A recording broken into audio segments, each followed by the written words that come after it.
Awalnya ingin berlibur, ingin bersenang-senang, tapi malah berakhir dengan tragis. Inilah yang dialami oleh anak Kepner, korbannya, dan ini adalah pelakunya, Timothy, saudara tiri Anna. Jadi satu keluarga ini, mereka sedang merencanakan liburan dengan menaiki kapal pesiar ya, Carnival Horizon, selama 7 malam di dalam kapal pesiar ini. Nah, yang ikut di dalam kapal pesiar itu ayah, ibu, Anna, Timothy, dan adik kandung Anna yang berumur 14 tahun.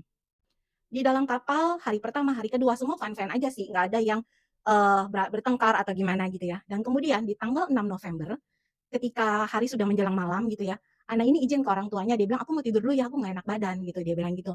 Dan adiknya berumur 14 tahun juga masuk ke kamar dan tidur. Nah, tidak berapa lama, Timothy, saudara tiri Ana, juga masuk ke dalam kamar, karena mereka ini satu kamar itu bertiga ya, ayah ibunya hanya menyewa 2 kamar, satu untuk ayah ibu dan satu kamar untuk bertiga ini.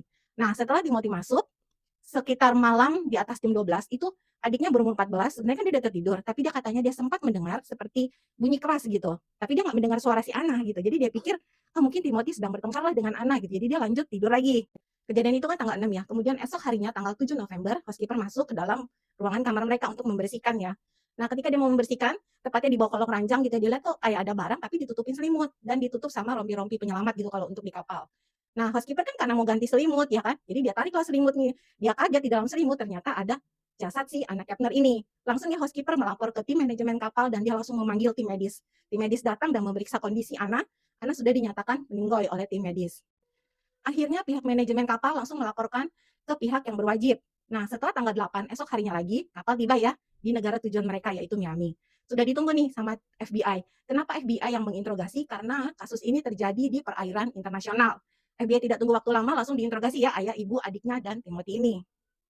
Dari semua kesaksian keluarganya, FBI itu sebenarnya sudah mencurigai si Timothy ini. Karena FBI bilang Timothy ini sangat tertutup dan selalu mengatakan berulang-ulang gitu loh. Dia bilang katanya, aku tidak ingat malam itu, aku tidak ingat malam itu, terus dia katakan berulang-ulang. Tapi kan FBI tidak bisa langsung menangkap ya, dia harus mengumpulkan bukti forensik, otopsinya si Ana gitu kan, bahwa Ana ini apakah dibun-bun, apakah kecelakaan gitu kan. Jadi nggak bisa, belum bisa ditangkap. Nah, setelah hasil forensik keluar, tepatnya di bulan Februari 2026, akhirnya Timothy dinyatakan bersalah oleh pihak yang berwajib ya. Dia nyatakan bersalah karena ketika dicek CCTV kan dia yang selalu bolak-balik dan tidak ada orang lain di dalam kamar itu selain si Timothy ini. Dan jejak digital tab kamar itu juga menyatakan cuma dia nih yang bolak-balik. Tapi Timothy di bulan Februari kemarin itu dia tidak langsung ditangkap ya atau mengenakan baju oranye, tidak, dia hanya dikenakan sebagai tahanan rumah. Jadi kakinya dikenakan gelang GPS gitu ya. Jadi dia tidak bisa keluar rumah tanpa sepengetahuan pengadilan.